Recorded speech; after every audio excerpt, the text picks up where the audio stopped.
புத்திசாலிகள் ஒருபோதும் செய்ய மாட்டார்கள் இந்த 5 விஷயங்கள். ஹலோ ஃப்ரெண்ட்ஸ், இன்னைக்கு நம்ம ஒரு முக்கியமான விஷயத்த பத்தி பேச போறோம்.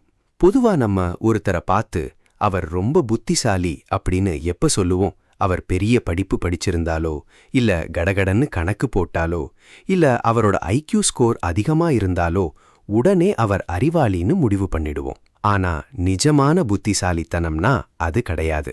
உண்மையான அறிவுங்கிறது நமக்கு எவ்வளவு விஷயம் தெரியுங்கிறதுல இல்ல, அந்த விஷயத்தை வச்சு நாம எப்படி நடந்துக்கிறோம், என்ன மாதிரியான முடிவுகளை எடுக்கிறோங்கிறதுல தான் இருக்கு. Journal of intelligence and cognitive சைக்காலஜில வந்த ஒரு ரிசர்ச் என்ன சொல்லுதுன்னா, ரொம்ப புத்திசாலியா இருக்கிறவங்க மத்தவங்கள்ல இருந்து எப்படி வேறுபடுறாங்க தெரியுமா? அவங்க எதை செய்யறாங்கங்கிறத விட எதையெல்லாம் செய்ய மாட்டாங்க அப்படிங்கிறதுல தான் அவங்களோட தனித்துவமே இருக்கு. ஒரு பிஹேவியரல் கன்சல்டன்ட்டா நான் கவனிச்ச வரைக்கும் நாம எவ்வளவு படிச்சிருக்கோங்கிறத விட நம்ம செயல்கள் எப்படி இருக்குங்கிறது தான் நம்ம வாழ்க்கையோட வளர்ச்சியை தீர்மானிக்குது. அப்படிப்பட்ட அதீத புத்திசாலிகள் அவங்க வாழ்க்கையில அடம் பிடிச்சு தவிர்க்கிற அந்த 5 முக்கியமான விஷயங்கள் என்னென்ன, வாங்க டீப்பா பாப்போம். உண்மையான புத்திசாலிகளின் ரகசியம்.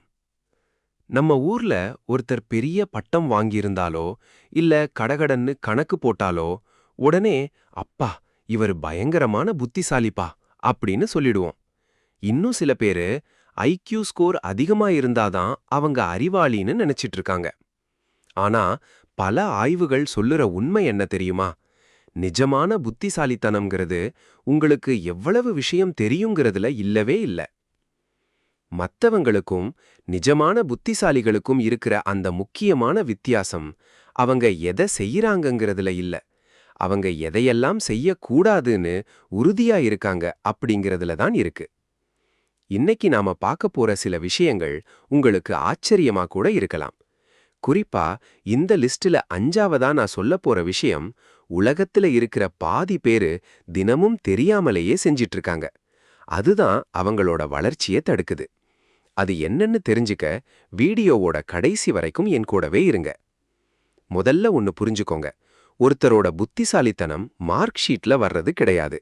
அது அவங்க யோசிக்கிற விதம், மத்தவங்க கிட்ட பழகுற முறை, அப்புறம் அவங்க எடுக்கிற முடிவுகள்ல தான் தெரியும். Journal of intelligence and cognitive psychology இதழ்ல வெளியான ஒரு ஆய்வு என்ன சொல்லுதுன்னா, ரொம்ப விவரமானவங்க மத்தவங்க கிட்ட இருந்து ஒரு சில பழக்க வழக்கங்கள் மூலமா தனித்து தெரிகிறாங்க.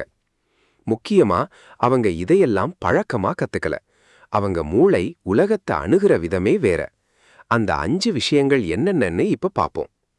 1. தங்களுக்கு தெரியாத ஒரு விஷயத்த தெரியும்னு அவங்க என்னைக்குமே பொய் சொல்ல மாட்டாங்க. அதாவது ஒரு விஷயம் தெரியலன்னா ரொம்ப தெளிவா எனக்கு இத பத்தி தெரியாது அப்படின்னு ஒத்துப்பாங்க. தெரியாதத மறைச்சு மத்தவங்க முன்னாடி கெத்து காட்ட அவங்க என்னைக்குமே முயற்சி பண்றதே இல்ல. இந்த முதல் விஷயத்தை மட்டும் கொஞ்சம் கூர்ந்து கவனிங்க. ஏன்னா இது கேட்கறதுக்கு சாதாரணமா தெரிஞ்சாலும் ரொம்ப பவர்ஃபுல்லான விஷயம். பொதுவா நம்ம கிட்ட ஒரு கேள்வி கேட்டு அதுக்கு பதில் தெரியலனா நாம என்ன பண்ணுவோம்? 3ல ஒரு விஷயத்தை செய்வோம். 1. தெரியாதத அப்படியே அடிச்சு விடுவோம், உளறுவோம். 2. ஒண்ணுமே புரியாத மாதிரி மழப்பலா பேசி நமக்கெல்லாம் தெரியும்னு காட்ட முயற்சி பண்ணுவோம். அப்படி இல்லையா அந்த பேச்சையே மாத்திடுவோம். ஏன்னா எனக்கு தெரியாதுன்னு ஒத்துக்கிட்டா மத்தவங்க நம்மள ஒரு மாதிரி பாப்பாங்கங்கிற அந்த ஈகோ தான் காரணம். ஆனா ரொம்ப விவரமானவங்க இதை அப்படியே ஆப்போசிட்டா பண்ணுவாங்க. எனக்கு இதை பத்தி சரியா தெரியல, நான் செக் பண்ணிட்டு சொல்றேன்னு ரொம்ப தைரியமா சொல்லுவாங்க. ஏன்னா தெரியாததை மறைச்சு மத்தவங்க முன்னாடி அறிவாளியா காட்டிக்கிறத விட தெரியாதுன்னு ஒத்துக்கிறது தான் புத்திசாலித்தனம்னு அவங்களுக்கு தெரியும். அவங்களோட தன்னம்பிக்கை, கான்ஃபிடன்ஸ் எல்லாம் தெரியும்னு காட்டுறதுல வர்றதில்ல, அவங்களுக்கு எது தெரியும் எது தெரியாதுங்கிற அந்த தெளிவுல தான் வருது. இதை தான் ரிசர்ச்ல இன்டெலெக்சுவல் ஹியூமிலிட்டி, அறிவுசார் பணிவு அப்படின்னு சொல்றாங்க. மற்றவங்க நம்மளை எப்படி பார்ப்பாங்கங்கிறத விட உண்மையான விஷயத்தை அறிஞ்சிக்கிறதுல தான் அவங்க குறியா இருப்பாங்க. 2. தேவையற்ற விவாதங்கள்ல இறங்கி நான் தான் ஜெயிக்கணும்னு அவங்க என்னைக்குமே அடம் பிடிக்க மாட்டாங்க. உங்களை சுத்தி இருக்கிற சிலரை பார்த்திருப்பீங்க. எல்லா விஷயத்திலையும் வாதம் பண்ணுவாங்க, நான் சொல்றது தான் சரின்னு நிற்பாங்க. ஒவ்வொரு பேச்சையும் ஒரு போட்டி மாதிரி மாத்தி எப்படியாவது ஜெயிக்கணும்னு நினைப்பாங்க. இதை பார்த்தா நமக்கு அவங்க அறிவாளி மாதிரி தோணலாம், ஆனா உண்மை அது கிடையாது. இது அவங்க மனசுல இருக்கிற ஒரு விதமான பாதுகாப்பற்ற தன்மையை தான் காட்டுது. உண்மையான புத்திசாலிகள் ரொம்ப நிதானமா இருப்பாங்க. தங்களோட கருத்தை மாத்திக்க தயாரா இல்லாத ஒருத்தர்கிட்ட பேசி அவங்க ஏன் நேரத்தையும் எனர்ஜியும் வீணடிக்கணும்? யாராவது ஒருத்தர் தப்பா ஒரு விஷயத்த சொன்னா கூட அதை உடனே திருத்தி சண்டை போடணும்னு அவங்க நினைக்க மாட்டாங்க. ஏன்னா எந்த பேச்சு ஒரு நல்ல முடிவை தரும், எந்த பேச்சு சும்மா ஒரு ஈகோ சண்டைன்னு அவங்களுக்கு தெளிவா தெரியும். அவங்க பேசுறாங்கன்னா அதிலிருந்து ஏதாவது ஒரு புது விஷயத்த கத்துக்கணும்னு நினைப்பாங்களே தவிர உன்னை விட நான் பெரிய அறிவாளின்னு காட்டிக்க நினைக்க மாட்டாங்க. இன்னைக்கு இருக்கிற உலகத்துல ஒரு யூடியூப் வீடியோவை பார்த்தாலோ இல்ல விக்கிபீடியால ஒரு 2 வரி படிச்சாலோ உடனே அந்த விஷயத்துல நாம ஒரு எக்ஸ்பர்ட்னு நினைச்சிட்டு பேசுறவங்க தான் அதிகம். ஆனா புத்திசாலிகள் ஒரு விஷயத்த மேலோட்டமா தெரிஞ்சுக்கிறதுக்கும் அதை ஆழமா புரிஞ்சுக்கிறதுக்கும் இருக்கிற வித்தியாசத்தை நல்லா தெரிஞ்சு வச்சிருக்காங்க. ஒரு ஃபிசிக்ஸ் வீடியோவை பார்த்துட்டு ஃபிசிக்ஸ் படிச்சவங்க கூட அவங்க சண்டை போட மாட்டாங்க. அவங்க ஒரு விஷயத்த முழுசா தெரிஞ்சுக்க வருஷக்கணக்கில் உழைக்கணுங்கிற அந்த பாதையை மதிக்கிறாங்க. அதனால தான் அவங்க எப்பவுமே ஒரு கத்துக்கிற மாணவனாவே இருக்காங்க. 3, அவங்க எந்த ஒரு பெரிய முடிவையும் அந்த நிமிஷத்துல இருக்கிற உணர்ச்சிகளுக்கு, இமோஷன்ஸ்க்கு கட்டுப்பட்டு எடுக்கவே மாட்டாங்க. இங்க அந்த நிமிஷம்ங்கிற வார்த்தை தான் ரொம்ப முக்கியம். ஏன்னா உணர்ச்சிகள்ங்கிறது அந்த நேரத்துக்கு வர்றது தான். ஆனா அதால வர பாதிப்பு காலத்துக்கும் இருக்கும்னு அவங்களுக்கு தெரியும். புத்திசாலிகள்னா அவங்களுக்கு உணர்ச்சிகளே இருக்காது, அவங்க ஒரு ரோபோ மாதிரி இருப்பாங்கன்னு தப்பா நினைச்சுக்காதீங்க. அவங்களுக்கும் ஆசை, கோபம், வருத்தம் எல்லாமே இருக்கும். சொல்லப்போனா மத்தவங்களை விட அதிகமாவே இருக்கும். ஆனா அவங்க செய்யாத ஒரு விஷயம் என்ன தெரியுமா? அந்த நேரத்துல வர்ற தற்காலிகமான உணர்ச்சிகளுக்காக, டெம்பரரி எமோஷன்ஸ்க்காக வாழ்க்கையோட நிரந்தரமான முடிவுகளை என்னைக்குமே எடுக்க மாட்டாங்க. உதாரணத்துக்கு, பயங்கரமான கோபத்துல இருக்கும்போது ஒருத்தருக்கு மெயில் அனுப்புறதோ, ஃபோன் பண்ணி கத்துறதோ இல்ல சண்டைக்கு போறதோ அவங்க கிட்ட இருக்காது. அதே மாதிரி ரொம்ப சந்தோஷமா இருக்கும்போது எதையும் யோசிக்காம யாருக்காவது வாக்குறுதி கொடுக்கறது, ப்ராமிஸ் பண்றது இல்ல ஒரு விஷயத்துல கமிட் ஆகிறது இதையும் செய்ய மாட்டாங்க. வருத்தத்திலையோ இல்ல சோர்வுலையோ இருக்கும்போது வாழ்க்கையே இவ்வளோதான்னு தப்பான முடிவுகளையும் எடுக்க மாட்டாங்க. இத நியூரான் சயின்டிஸ்ட்ஸ் என்ன சொல்றாங்கன்னா இமோஷனல் ரெகுலேஷன்னு சொல்றாங்க. அதாவது ஒரு உணர்ச்சியை முழுசா அனுபவிக்கணும், ஆனா அந்த உணர்ச்சிக்கு நாம அடிமையாகிடக்கூடாது. புத்திசாலிகள் ஒரு ஃபீலிங் வரும்போது உடனே ரியாக்ட் பண்ணாம அதுக்கும் அவங்க செய்ய போற செயலுக்கும் நடுவுல ஒரு சின்ன இடைவெளியை உருவாக்குவாங்க. அவங்க தங்களுக்குள்ளேயே கேட்டுக்கிற கேள்வி இதுதான்: இன்னைக்கு எனக்கு இருக்கிற இதே ஃபீலிங் நாளைக்கு இருக்குமா, அடுத்த வாரம் இருக்குமா, இல்ல இன்னும் ஒரு 6 மாசம் கழிச்சு இதை பத்தி நான் என்ன நினைப்பேன்? இப்படி நிதானமா யோசிச்சு அந்த உணர்ச்சியை அறிவுபூர்வமா அலசி பார்த்துட்டு தான் செயல்ல இறங்குவாங்க. இதனால தான் அவங்க பின்னாடி வருத்தப்படுற மாதிரியான அவசரமான முடிவுகளை, இம்பல்சிவ் டிசிஷன்ஸை எடுக்கிறதே இல்லை.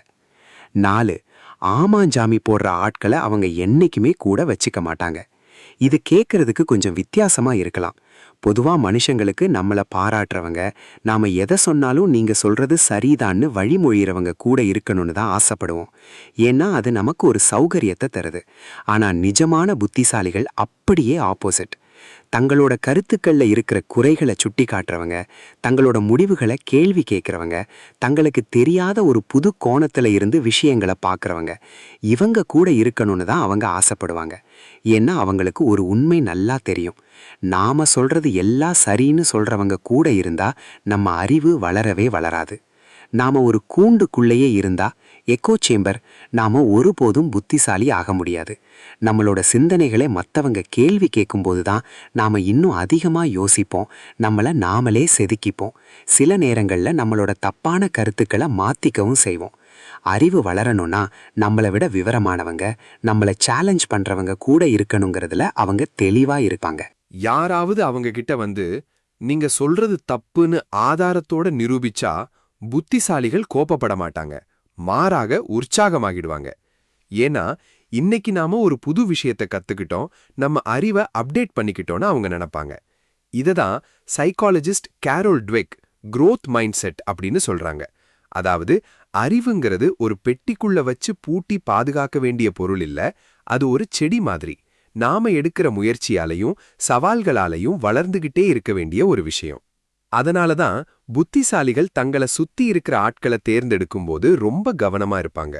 இது திமிர் கிடையாது, தங்களோட நேரத்தையும் அறிவையும் மதிக்கிற குணம். தங்களை விட விவரமானவங்க கூட இருக்கும்போதுதான் அவங்க சிந்தனை இன்னும் உயரும்னு அவங்களுக்கு தெரியும். 5, பிஸியா இருக்கிறதுக்கும் உண்மையிலேயே ஒரு விஷயத்தை சாதிக்கிறதுக்கும் இருக்கிற வித்தியாசத்தை அவங்க நல்லா புரிஞ்சு வச்சிருப்பாங்க. இந்த ஒரு பாயிண்ட் நீங்க உங்க வாழ்க்கைய பார்க்குற விதத்தையே மாத்திடும். இன்னைக்கு இருக்கிற காலத்துல நான் ரொம்ப பிஸின்னு சொல்லிக்கிறது ஒரு கௌரவமா மாறிடுச்சு. எனக்கு மூச்சு விடக்கூட நேரம் இல்ல, நான் அவ்வளோ வேலை செய்யறேன்னு சொல்றத ஒரு ஸ்டேட்டஸ் சிம்பலா நினைக்கிறோம். ஆனா புத்திசாலிகள் இத வேற மாதிரி பாப்பாங்க. வெறும் வேலை செய்யறது வேற, உருப்படியா வேலை செய்யறது எஃபெக்டிவ்னஸ் வேற. தேவையில்லாத ஒரு வேலையில வாரத்துக்கு 80 மணி நேரம் உழைக்கிறத விட முக்கியமான ஒரு வேலையில 20 மணி நேரம் முழு கவனத்தோட ஃபோக்கஸோட உழைக்கிறது தான் பெரிய வெற்றியை தரும்னு அவங்களுக்கு தெரியும். அதனால எதெல்லாம் முக்கியமோ அதை மட்டும் செய்வாங்க, மத்த எல்லாத்துக்கும் ரொம்ப தைரியமா நோ சொல்லிடுவாங்க. நிர்வாகவியலாளர் பீட்டர் ட்ரக்கர் ஒரு அருமையான விஷயம் சொல்லியிருக்கார். எஃபிஷியன்சிங்கிறது ஒரு காரியத்தை சரியான முறையில செய்யறது, ஆனா எஃபெக்டிவ்னஸ்ங்கிறது சரியான காரியத்தையே செய்யறது. நாம எல்லாரும் வேலைய வேகமா முடிக்கணும்னு தான் நினைக்கிறோம். ஆனா புத்திசாலிகள் நாம செய்யற வேலை நிஜமாவே பயனுள்ளது தானான்னு யோசிச்சுட்டு தான் அந்த வேலையே ஆரம்பிப்பாங்க. இதனால மத்தவங்கள விட அவங்க பிஸி கம்மியா இருக்கிற மாதிரி தெரியும். ஆனா அவங்களுக்கு யோசிக்கிறதுக்கும் ரிலாக்ஸா இருக்கவும் நிறைய நேரம் இருக்கும். ஏன்னா அவங்க தேவையில்லாத விஷயங்கள்ல தங்களோட எனர்ஜியை வீணடிக்கிறதில்ல. முடிவா பார்த்தோம்னா ஒரு தெளிவான படம் கிடைக்குது. நிஜமான புத்திசாலிகள் தங்களை அறிவாளின்னு வெளியே காட்டிக்க நினைக்க மாட்டாங்க. சரியான விஷயத்த செய்யணும்னு நினைப்பாங்க. விவாதங்கள்ல ஜெயிக்கணும்னு அவங்களுக்கு ஆசை இல்ல, உண்மை என்னன்னு தெரிஞ்சுக்க தான் ஆசை. தங்களுக்கு எல்லாம் தெரியும்னு அவங்க நடிக்க மாட்டாங்க, இன்னும் கத்துக்க நிறைய இருக்குங்கிறத நேர்மையா ஒத்துப்பாங்க. உணர்ச்சிகளுக்கு அடிமையாகாம அதை ஒரு தகவலா மட்டும் எடுத்துக்கிட்டு நிதானமா முடிவெடுப்பாங்க. தன்னை சுத்தி புகழ்ச்சி பாடுறவங்களை விட தன்னை செதுக்கிறவங்களை தான் தேடி போவாங்க. அப்புறம் வெறும் ஓடிக்கிட்டே இருக்காம சரியான திசையில முன்னேறுவாங்க. உண்மையான புத்திசாலித்தனம் ஆர்ப்பாட்டமா இருக்காது. அது ரொம்ப அமைதியா உங்களோட பழக்க வழக்கங்கள்லையும் நீங்க எடுக்கிற முடிவுகள்லையும் தான் தெரியும். இப்போ கேள்வி என்னன்னா, நீங்க அறிவாளியா இல்லையாங்கிறது இல்ல, இந்த 5 விஷயத்துல எதையெல்லாம் நீங்க இன்னும் செஞ்சுக்கிட்டு இருக்கீங்க, அதை எப்போ நிறுத்த போறீங்க? இந்த வீடியோ உங்களை எங்கேயாவது ஒரு இடத்துல சிந்திக்க வச்சிருந்தா இதை கண்டிப்பா கேட்க வேண்டிய ஒருத்தருக்கு ஷேர் பண்ணுங்க. இந்த 5ல எந்த விஷயம் உங்களை ரொம்ப பாதிச்சதுன்னு கீழே கமெண்ட் பண்ணுங்க. ஏன்னா இந்த மாதிரி ஆரோக்கியமான விவாதங்கள் தான் நம்ம எல்லாரையும் இன்னும் கொஞ்சம் புத்திசாலியாக்கும்.